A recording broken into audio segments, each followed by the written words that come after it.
الحمد للہ رب العالمین والصلاة والسلام علی خیر خلقہ سیدنا و مولانا محمد وعلی آلہ واصحابہ اجمعین اما بعد۔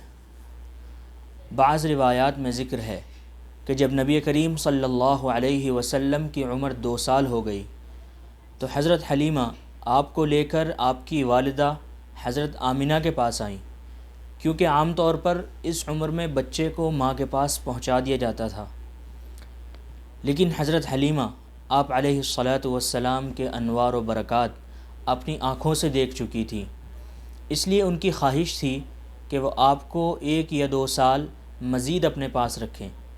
چنانچہ حضرت حلیمہ نے آپ کی والدہ سے درخواست کی کہ آپ بچے کو ذرا اور بڑا ہونے تک میرے پاس چھوڑ دیں، لیکن حضرت آمنہ کی ممتا بھی چاہتی تھی کہ بچہ اب ان کے پاس رہے، ان کی زندگی کا آپ واحد سہارا جو تھے۔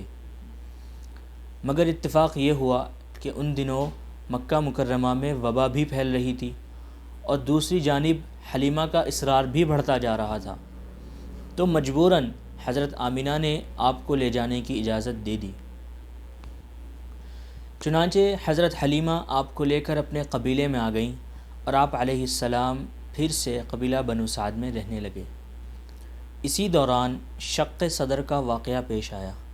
شقن کے معنی ہوتے ہیں چاک کرنا، چیر دینا، اور صدر انسان کی گردن کے نیچے والے حصے کو کہا جاتا ہے، جس کو اردو میں سینہ بھی کہتے ہیں۔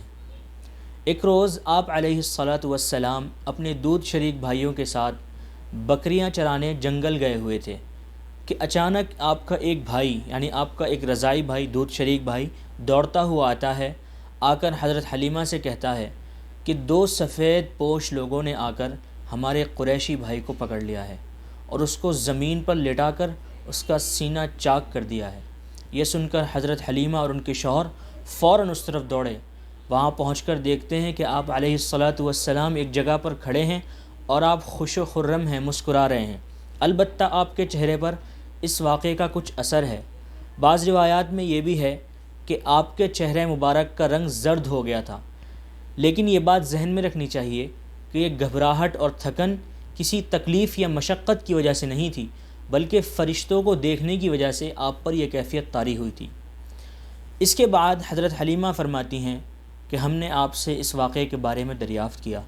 آپ علیہ الصلاۃ والسلام نے ہلکی ہلکی زبان سے سارا قصہ سنا دیا۔ فرمایا، میرے پاس سفید پوشاک میں 2 آدمی آئے۔ روایات میں ہے کہ یہ حضرت جبریل اور حضرت میکائیل علیہم السلام تھے۔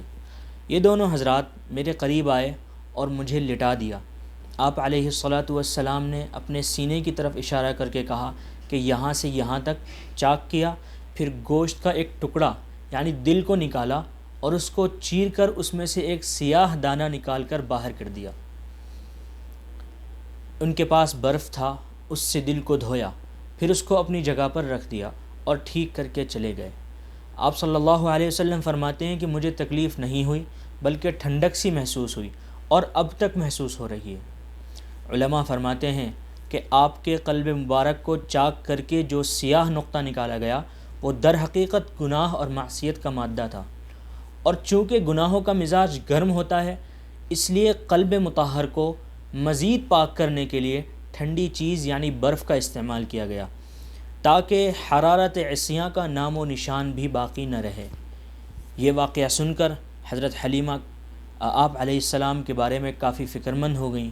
کچھ لوگوں نے حضرت حلیمہ کو مشورہ دیا کہ آپ کسی کاہن یا کسی یہودی یا عیسائی عالم کو دکھا لیں، یہ جنات کا اثر بھی ہو سکتا ہے۔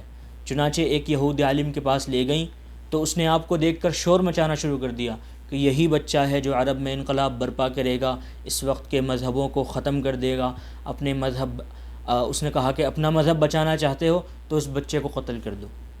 یہ دیکھ کر حضرت حلیمہ اور ان کے شوہر مزید گھبرا گئے۔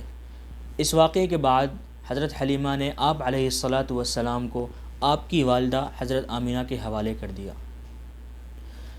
تو شق صدر کا واقعہ نبی کریم صلی اللہ علیہ وسلم کی زندگی میں 4 مرتبہ پیش آیا۔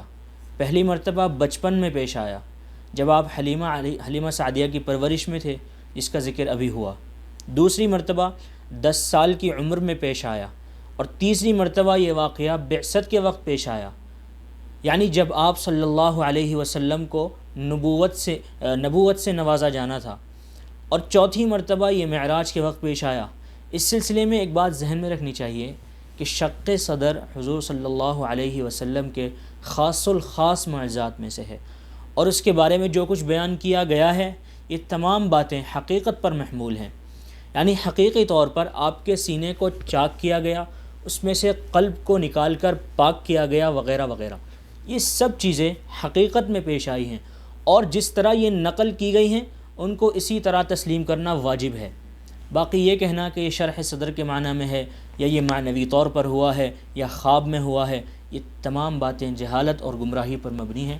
اور آج کے دور میں جب کہ بآسانی انسان کے جسم کے کسی بھی حصے کو کاٹ کر دوبارہ سی دیا جاتا ہے تو اس قسم کی باتیں مزید مضحکہ خیز ہو جاتی ہیں۔